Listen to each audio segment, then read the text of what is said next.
علامہ طاہر ابن عاشور جب اپنے گھر سے نکل کر جامع مسجد تک جاتے تو راستے میں بازاروں اور سڑکوں سے گزر ہوتا۔ دن بدن بے پردہ خواتین کی تعداد میں اضافہ ہوتا چلا جا رہا تھا۔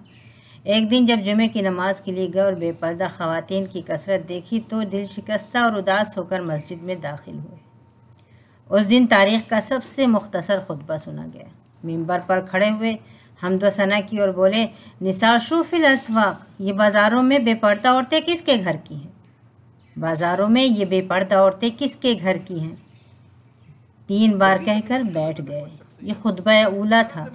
کچھ توقف کے بعد دوبارہ اٹھے اور بولے، اگر تمہاری عورتیں بازاروں میں بے پردہ گھومیں تو تمہاری نمازوں میں کوئی خیر نہیں، کوئی فائدہ نہیں۔ لا خیر فی صلاتکم ونساؤکم عرایا۔ مجمع پر سناٹا چھایا ہوا تھا۔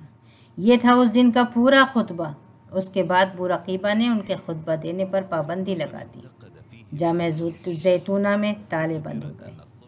تونس میں بے پردگی کا آغاز 20ویں صدی کی ابتدا میں ہوا، جب کھلے ہوئے چہرے کے ساتھ ایک مسلمان عورت اسٹیج پر آئی اور اس نے مسلمان عورتوں کے حقوق اور ان کی آزادی کا مطالبہ کیا، پردے کو ختم کرنے پر اصرار کیا۔ یہ عوام کے لیے ایک المناک جھٹکا تھا، جس کا جواب شاعروں، ادیبوں اور صحافیوں نے زور و شور سے دیا۔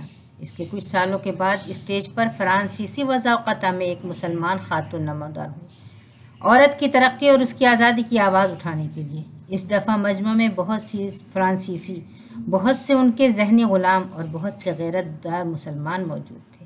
اس دفعہ مجمع پر کرب کے آثار کم تھے، واہ واہ کی آوازیں اور تالیاں زیادہ تھیں۔ غیرت دار لوگوں نے پھر آواز اٹھائی۔ اس وقت ابو رقیبہ نے حسرت سے کہا تھا کہ ابھی پردہ ختم کرنے کا وقت نہیں آیا ہے، ابھی مسلم سوسائٹی میں مغربیت کو قبول کرنے کے لیے حالات سازگار نہیں ہیں۔ اس کے بعد طاہر الحداد اٹھا۔ اس نے وہ کام کیا جو مصر میں قاسم امین نے کیا تھا، اپنی مشہور کتاب امرأتنا فی الشریعۃ والمجتمع تصنیف کی۔ یہ بھی کہا جاتا ہے کہ یہ کتاب کسی عیسائی نے تصنیف کی تھی، یہ صرف الحداد کے نام سے شائع کی گئی تھی۔ متعدد خلاف شریعت مطالبات اس میں بھرے پڑے تھے۔ پہلا مطالبہ یہی تھا کہ چہرہ کھول دیں۔ چہرہ ڈھکنے والی عورتوں کو کٹکھنے کتے سے تشبیہ دی جس کے منہ پر پٹی باندھ دی جاتی ہے۔ پھر طرح طرح سے کتابوں کی تصنیف، رسالے، جریدوں میں مضامین، بڑے بڑے مجموعوں میں بے پردہ عورتوں کے خطاب، سفساری جو تونسی عورتوں کا برقع ہوتا تھا، اس پر چوری اور بدکرداری چھپانے کا الزام لگایا گیا۔ اس کے بعد آیا ابو رقیبہ کا دور، تونس کا پہلا وزیر اعظم، جس نے ہر حکم کو طاقت کے بل پر منوانا چاہا۔ تونسی قانون کی دفعہ نمبر 108 جو سن 1981 میں پاس ہوئی، اس کا خلاصہ یہ تھا کہ اسکولوں، مدرسوں، کالجوں اور یونیورسٹیوں میں پردہ کرنا جرم ہوگا۔ پردہ کرنے والی خواتین کو سرکاری ملازمتوں سے مستعفی کر دیا جائے گا۔ پھر علماء نے مکمل طور سے ابو رقیبہ کا ساتھ دیا۔ بے پردگی کے خلاف قرآن و سنت سے دلیلیں جمع کی گئیں اور یہ ثابت کر دیا گیا کہ نقاب کا استعمال سراسر فسق اور فجور کی علامت ہے۔ عورت کی آزادی اور بے پردگی یہ اصل اسلام ہے۔ ایک ملکی تہوار کے موقع پر کروڑوں کے مجمع میں شاندار اسٹیج پر ابو رقیبہ نے خود اپنے ہاتھ سے کئی ایک عورتوں کی سفساری اتار کر پھینک دی۔ آج وہ عورتیں فخر سے کہتی ہیں کہ ہم نے تونسی عورتوں کو آزاد کیا۔ اس موقع پر بہت سی عورتوں نے اپنی سفساریاں لپیٹ کر پیروں سے رو دی اور ان کو نظر آتش کر دیا۔